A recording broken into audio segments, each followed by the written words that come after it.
Hey, Naomi, welcome to the podcast. Hello, it's lovely to be here. It's lovely to be in our virtual room together, and I'm really looking forward to exploring your work, which there's so many things we could get into, I realized as I was prepping for this interview.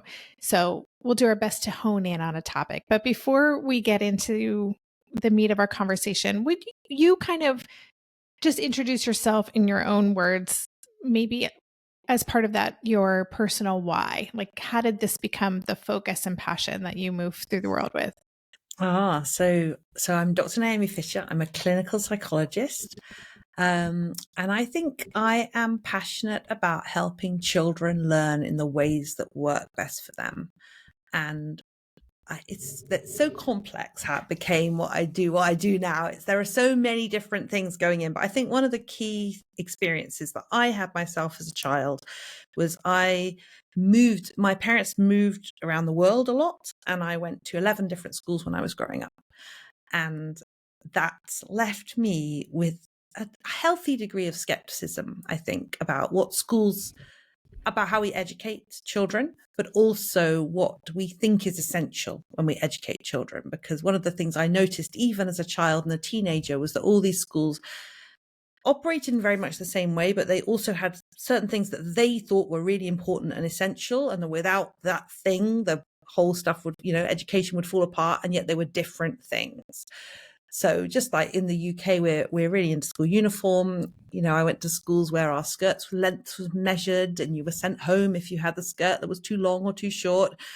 And then I went to other schools where there was no school uniform, no monitoring of anybody's clothing, and clothing wasn't really an issue. Just stuff like that made me, I think, start to question. And then when I had my own children and saw them growing up, I started to think, wow, so I'd already trained as a clinical psychologist at that point. A lot of what I learned about psychology and about child development and how they learn isn't really reflected in how we educate our children. And there seems to be this disconnect between the developmental psychologists and what we know about how children grow and learn and what's actually happening in our education system. And often when those two things collide, when the children don't fit into the education system, what's happening is that problem is being located in the children. So it's saying these children aren't doing things right, or they're not behaving correctly, or they've got mental health problems. And then they're sent to see somebody like me, a clinical psychologist.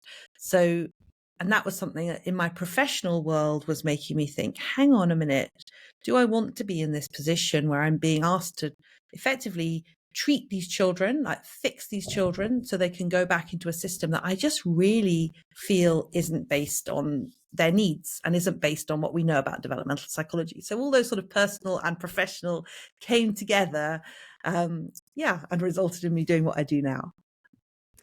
So I'm wondering, did you make kind of a formal pivot? You were having these students come to you, and what was that moment like, and when did that happen, when you realized, wait, I'm going to kind of take this in a different direction? A different direction.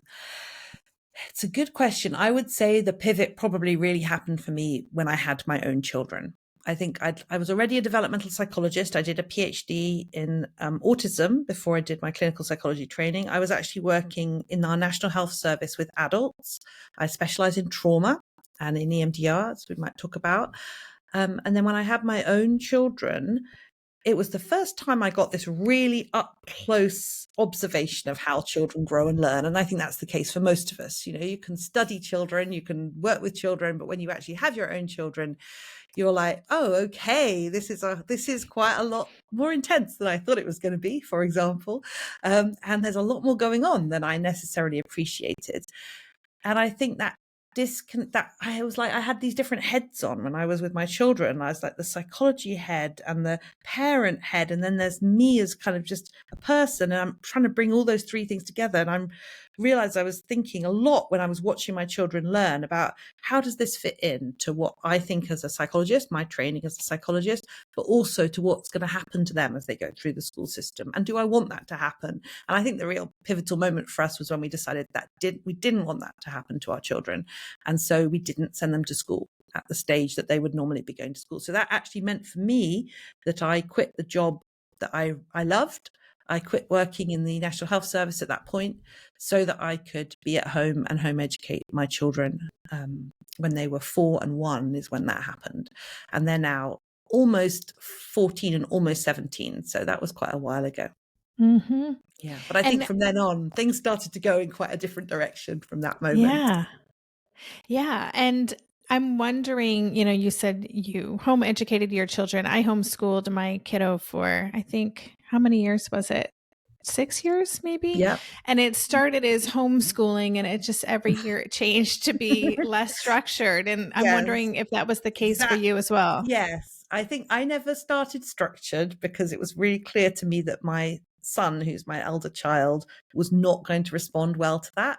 But I definitely felt so my children are now in a school, go to a democratic school, but it was definitely a process of watching, of learning, very much learning with them how they learned, which I didn't anticipate. I think most of us, when we've been to school, we think of education as a process of doing something to the child, delivering something to the child. And I definitely thought that we would be doing reading and doing maths and going to classes to study, to do different things. I thought that was what it would be about. And it absolutely wasn't about that at all. It was really different. Yeah. And I think as I watched them learning, I became more and more aware of how important agency was in their lives, how important it was for them to be choosing what they did. And actually, my whole concept of what they were learning and what children are learning through education changed. I stopped thinking about it as being about the reading and the maths and the things that we all think of as education. And instead, I thought about it as them coming into relationship with learning, how they saw themselves as learners and how they felt about themselves as learners. And I felt, wow, at home, when you're right up doing it with them, you see that so clearly in a way that you just don't really in a school when there's a whole group of kids. You can have when you've got 30 children in a class and one teacher, half of those children may be not at all engaged with what they're doing, and you carry on. Whereas at home, you have a child who's not interested, and it's an unusual parent who's going to persist doing the stuff when they can see that the child is not engaged, not interested. And the child has so much more power at home. The child can literally say, no, I'm going, and walk out, which they can't do at school in the same way. So I think it leads to such a different relationship with education. Mm-hmm. I didn't appreciate that starting out at all. Yeah, same. I definitely had a lot of plans and a quote unquote curriculum and things I thought we have to do, and I have to tick these boxes. Even if there's freedom and flexibility over here, there's still these other things. But I did, over the years, I learned from my child about what needed to happen in school. So would you take a minute then? I mean, you kind of you shared what I would think would be some definitions of self-directed learning, but how do you define it, just for listeners for whom this is a new concept? So for me, self-directed learning is learning where the learner is the one who decides what they're going to learn, and they decide when they're going to stop learning it as well. And they decide how they're going to learn it. But that how, to me at least, doesn't have to be them creating that for themselves. So I would see something as self-directed learning if a young person says, you know what, I really want to learn how to speak French. And I think the best way for me to do that would be to find a tutor who's going to help me learn French. And I can do that. I can, obviously you need help from your parent to organize that. But if there's that relationship where we know that the child has chosen to do it and the child can stop doing it when they want to do it, then I see that as having the essential elements of self-directed learning. I think that includes a huge umbrella of learning, literally from, playing in the mud right through to studying an advanced course in something. I think it's about the relationship between the learner and what they're doing, rather than necessarily what it looks like from the outside. So I would say in a class of children studying maths, you could have some children in that class who are self-directed learners and some who aren't, and they all look as if they're just in the class studying maths. But those children who know, I'm here because I want to learn this and I can stop doing it if I want to, they're self-directed. Whereas the children who are, I'm here because I've been told I've got to be here, I haven't got any choice and I have to go through the motions, they aren't. So the definition that you just shared with us, that idea of control, which is, and we'll talk about neurodivergent learners specifically and why this could be such a good match. But do you find that taking away that control, like what does that do to the lifelong interest in learning or the pursuit of information? What have you found? So what I have found is that, well, I think that all young children are self-directed learners, basically. If you see a young child, they are out there exploring the world. You essentially cannot stop them unless you try really hard. But they are out there exploring things and learning from things all the time. And really what I see that we're doing in self-directed learning and self-directed education is we're essentially preserving that relationship between the child and learning. So young children, it doesn't occur to them to think, oh, I want to learn something, I better get an adult to come and tell me about it. They want to learn about obviously they don't think about it quite like this. They want to learn about different textures. They're just going to go and get their hands in there. They want to learn how to bake something. They're going to go and get the flour and the sugar and mix it all up and see what happens. They don't wait to be told how to do things right. And I think that if we can preserve that kind of, I'm the person who is in charge of my learning, who is responsible for my learning, if we can preserve that through to when they become teenagers, then something really special happens in those teenage years. And it's quite hard to preserve that during the younger years because what children want to do is typically not what adults would like children to be doing in terms of learning.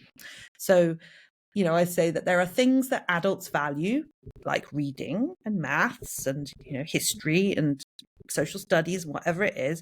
And then there are often in the earlier years things that children value, and they tend to be more things like Pokemon or video games or playing outside or bouncing or riding my bike or being with my friends. They're all things like that. And sometimes adults get this idea that means that we have to constantly pull children away from those things that they enjoy in order to make them do the kind of important things, the worthy things that we think they should be doing instead. And I think that each time we do that, we give children the idea, what you want to do is less important than what I think you should be doing.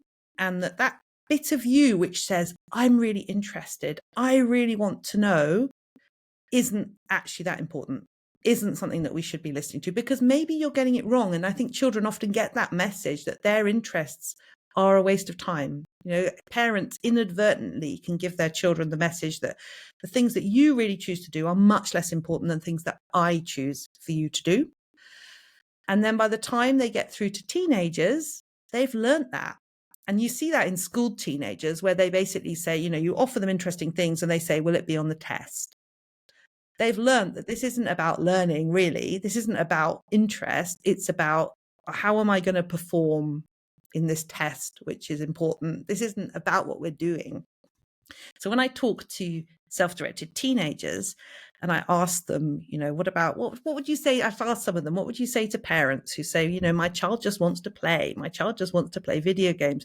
And one of them, a 17-year-old, he was so insightful. He said, I just basically played games and video games until I was about 11 or 12. And he said, I think I was learning that I was the person who made decisions about my life, that I was the person who could follow an interest. I was the person who could make things happen. And now he is learning so much stuff. He's learning languages, he's learning maths, he's learning coding, and he brings that same attitude. So he brings that same feeling of, I can trust my judgments. I want to do things. I'm going to learn how to do things. And I think that there's a big shift that goes on neurologically as children become teenagers, as they go through puberty.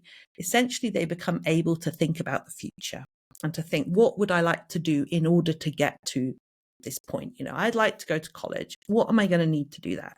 Younger children just can't really do that. That's why when you ask a younger child, what they want to be when they grow up, they'll tell you, anything. I want to be Spider-Man. I want to be, that is the level that they're working at. They're not kind of yet thinking realistically about what do I really want to do. And I think that makes parents panic because parents go, oh my goodness, what if they never sit down and want to focus on their reading? What if they never see the point in studying something? What if they stay in this stage where it's all about the Pokemon and all about what we do every day?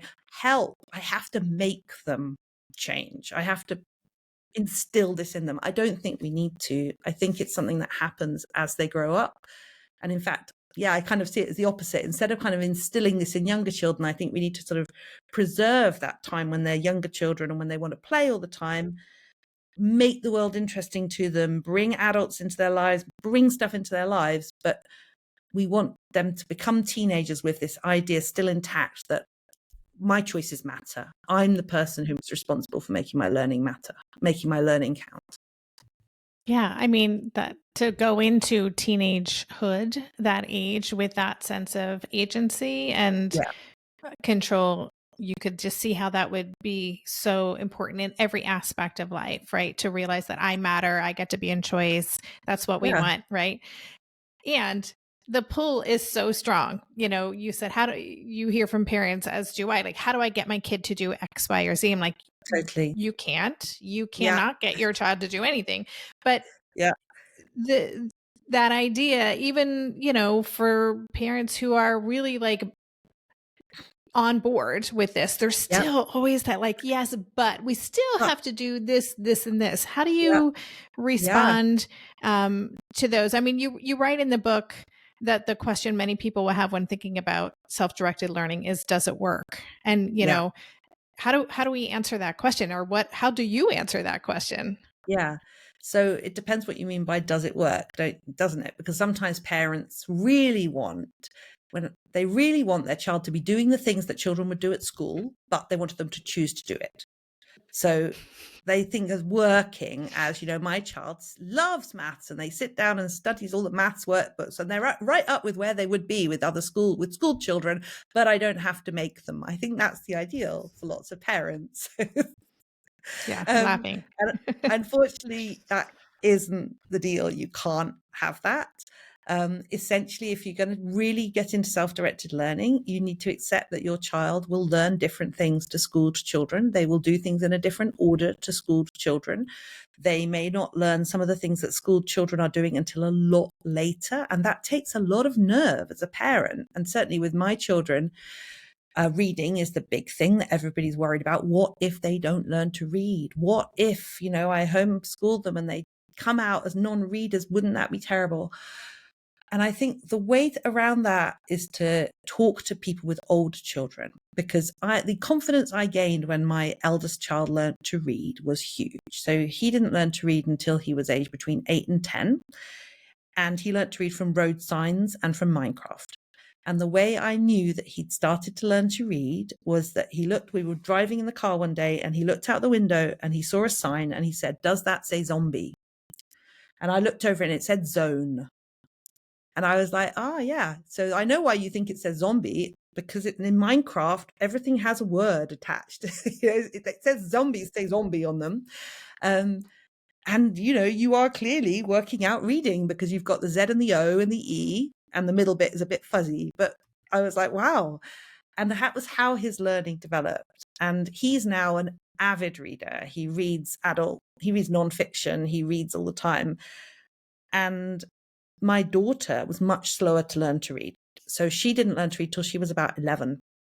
And if I hadn't had the experience of seeing my son learn, I think I would have been really anxious at that. And I mean, I'm not lie. I was worried. I was like, is there a reason here why she's not learning to read? And what happened with her, which was interesting, was she got to about 11. And I do think one of the reasons she didn't learn to read was because my son was reading and was good at reading. And she was like, that's his thing. I don't want to do that. But she got to 11 and I could see the shift that went on in her at that point. You know, we were talking about the shift to being a teenager. And I could see that she was starting to think about the future in a different way. And she was seeing that reading was going to be a useful skill in her future. And she said to me, "I'd really like to learn to read. Would you help me learn to read?" And I did help her learn to read. We went, and even with the helping her to learn to read, you know, I thought we might get a reading book, a scheme or something. And she was like, "No, I know how I want you to help me to learn to read. I want to read these chapter books called Toto and Silver," which we'd already read together. We read with her. She said, "I've listened to the audiobooks. You've read them to me. I know them quite well. I think they'll be a good book to start with. They're chapter books. They're not a beginning reading book at all. But that was where we started. And at first, she couldn't read any of the words, but we were going through them. I was telling her what they were. She was doing it, and she learned to read. And so I think I wouldn't have gained that. I wouldn't have had that confidence to let her come to that in her own time. And she's now almost 14. She loves reading. She reads all the time. She reads her way through, she's now reading well in excess of her age, like her developmental age. And she says, when I ask her about it, she says, I think that reading was never ruined for me because I didn't do it still so late. And I actually think she's right, but I also think that she's someone who would have struggled to learn to read when she was younger. So I think if I had really pushed reading, or if she had gone to school, I think she would have found it hard. And I think that's one of the reasons she didn't learn to read until she was about 11. She finds phonological awareness hard. She's very visual. She's an artist. Reading was just not something that was on her radar when she was younger. And I think we could have ruined reading for her. I really think we could have done. And I think when I see that, that's what kind of helps me keep the faith and kind of keep my mouth shut when I'm saying, yes, I do think this is really important. In fact, I think it's so important. I don't want to ruin it for you. I want to give you the chance to come to it in your own time. Well, as you said, that takes a lot of nerve and bravery to do that. But you really, you're trusting in the process, and that shows so much trust in your child too, which must feel really great as a kid to know that my parent believes in me. My parent trusts in my ability to figure this out when I'm ready. That is such a gift. Let me ask you one more question, then we'll take a quick break. But going back to that question, does it work? One of the things that you say in your book, and by the way, listeners, we're talking about one of Naomi's books, A Different Way to Learn, Neurodiversity and Self-Directed Education, which is, she goes really deep into the concepts we're talking about today. But one of the things you say is that we have to allow for diversity of outcome. So you say for the young person who sets up their own business at 16 or another who takes exams at the age of 20, the diversity of outcome makes self-directed education hard to evaluate and certainly impossible to compare with more traditional forms of education. So for parents who, and I'm always talking about, we got to zoom out and look at the big picture. What are we doing here? We're raising humans. We're raising people who we hope to be adults who know themselves well and have the tools they need to create the life they want. How do you define what the end goal is or success would be for this? You've just defined it beautifully. I think the end goal for me is that our young people get to the point of adulthood seeing themselves as capable people who can go and make choices about their lives and who can learn the things that they need to learn. So even if a young person gets to 20 or 18 and they haven't learned skills that they need in the future. That happens to many people. That happens to many people at school. It happens to many people outside school. And I think the difference that I would hope with a self-directed young person is that they think, okay, I would like to get here. I need to do this. And I have faith in my ability to learn, because that sort of faith in your ability to learn is just fundamental. And I meet lots of young people, particularly neurodivergent young people, who go through the school system. And whether or not they end up with qualifications, they often leave with a profound sense of themselves as someone who isn't very good at learning or who can't do that. And that follows them through life. So they restrict themselves because they say, well, I wouldn't be able to do that, or I can't do that, or I'm no good at doing that. And that's what I think the gift that we can give with self-directed education, particularly for young people who would really struggle in the school system. So they don't learn to think about themselves as lesser, really, that they learn to think about themselves as the capable, amazing people that they are. Yeah. So I would love to spend a few minutes talking about neurodivergent learners and PDA. And I'll just mention that I know you work with Eliza Fricker, and she illustrates many of your books, and she's wonderful. We've talked with her about her book, The Family Experience of PDA. And so tell us a little bit about why self-directed learning is such a good match, or can be such a good match for broader neurodivergent learners, but specifically PDA. So PDA stands for pathological demand avoidance, and it refers to children for whom the demands of everyday life provoke overwhelming anxiety, which leads them to avoid, to try and get away from them. And the thing about children with PDA, so children with PDA are on the autistic spectrum. Generally, they have PDA is a profile of autism, although since I started talking a lot about PDA, I've had lots of other parents come and say, my child's demand avoidant, but they're not autistic. So I think that's a really interesting area, which we don't really know enough about. But for children who are demand avoidant, the pressure of being asked to do something or made to do something, the expectations of other people provoke more anxiety than for other children. So it feels like a threat. So that means that the school environment is intensely stressful for them, because the school environment is full of expectations and pressure, even positive pressure. So even when you're, say, offering a child a reward for doing something, that can be perceived as a threat as well. That can feel to a child with PDA, with a PDA profile, as I need that. That makes me feel really anxious. I need to get away from that. So if you have a child with that kind of profile, you put them into a conventional school or homeschooling environment with lots of demands, lots of instructions, lots of you need to do this and then you can do this. What happens is they are in a state of high stress a lot of the time.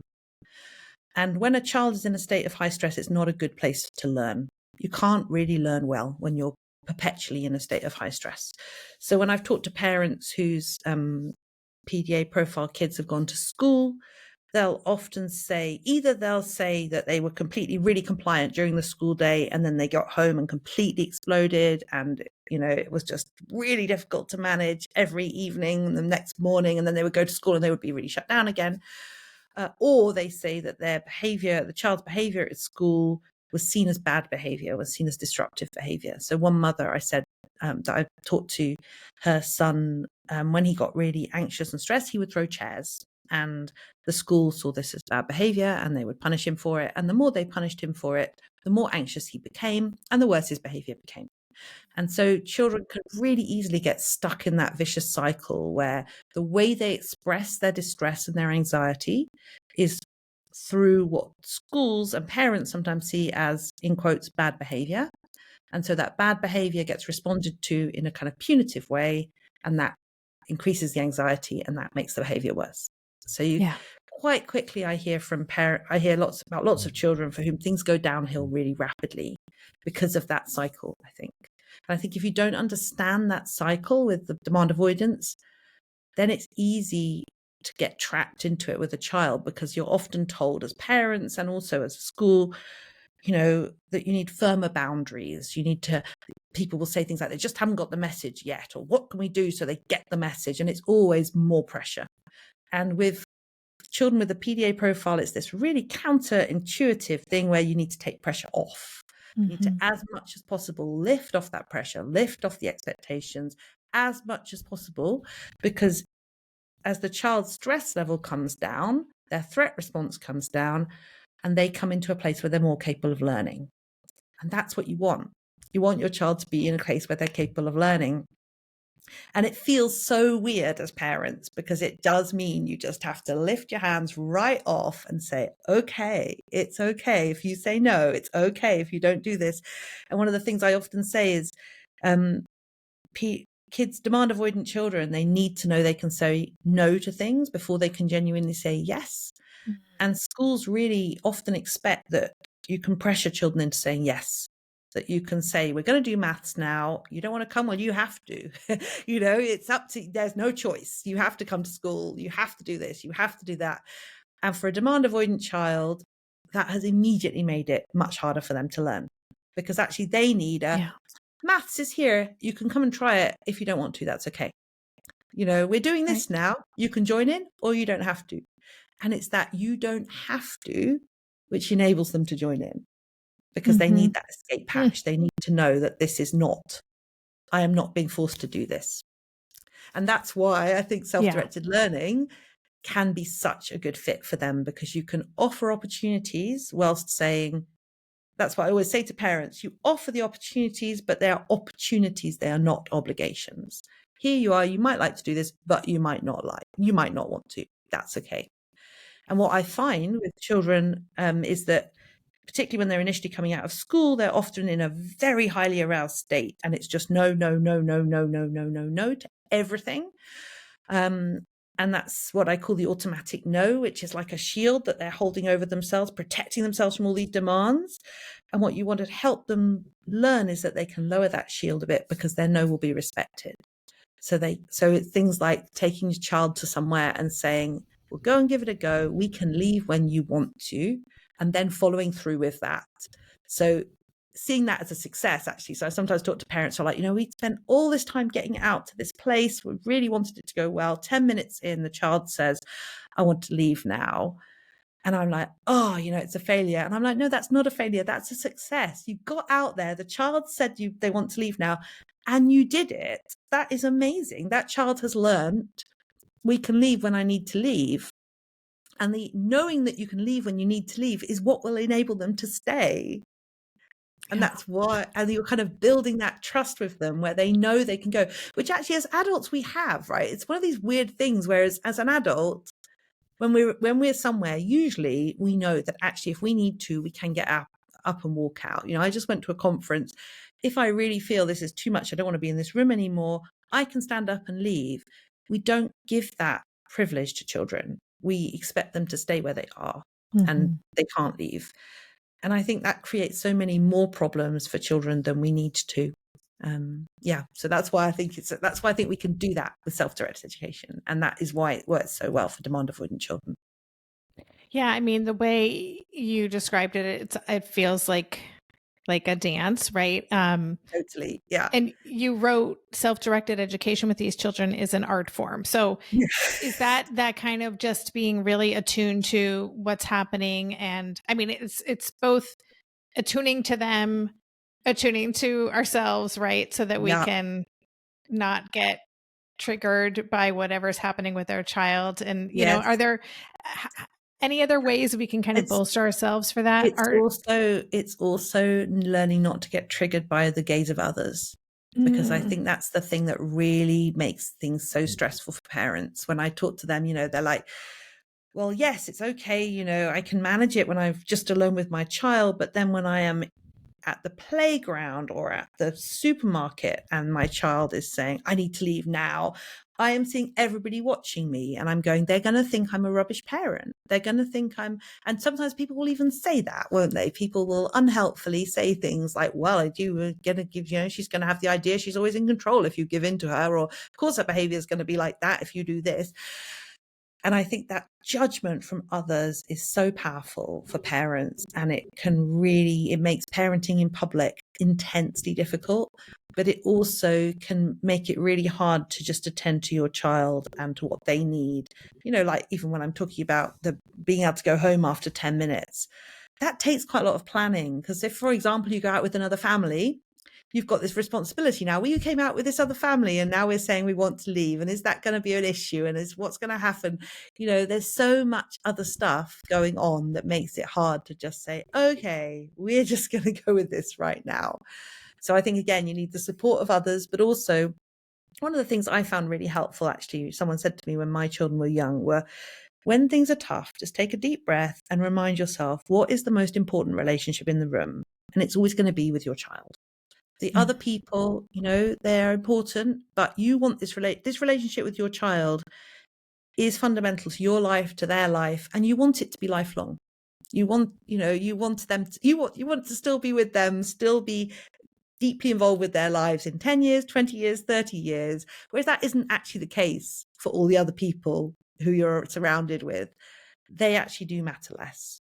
And so if you can kind of channel that and just focus in, that can be really helpful.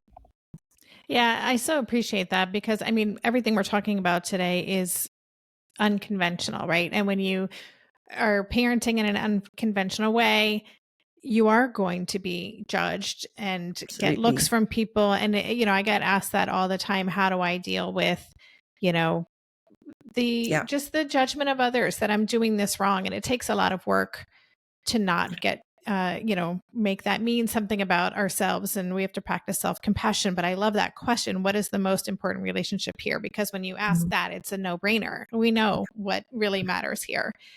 So there's so much we could get into, and I have many questions we're not going to touch upon, but I'm just going to name uh, your most recent. Actually, you have a new book out for educators too, I believe, which I'd Yeah. love to hear about. But the book we've been talking about today is A Different Way to Learn Neurodiversity and Self-Directed Education. And there's so much in there. You talk about screen time. You talk about you've actually adapted Ross Green's collaborative and proactive solutions model Yeah. specifically for these learners, which I thought was great. You have a safe to learn pyramid where you kind of talk through how to actually build up safety so learners are more available and open. So it's just a wonderful resource. But before we say goodbye, would you tell us about the new book that you've just released and what you hope it does in the world? Do you mean, so there are actually a few new books Okay, that have tell come us, out since please. that one. I know So you're there's one. prolific. So the book that I just wrote with Eliza is When the Naughty Step Makes Things Worse. Do you know that one? So that one is specifically for demand avoidant No. parents of demand avoidant children. Okay. But it's not about education. So Got it. it's about parenting. It's about parenting demand avoidant these all about these dilemmas that we've been talking about. It has a whole chapter on other people. What about other people?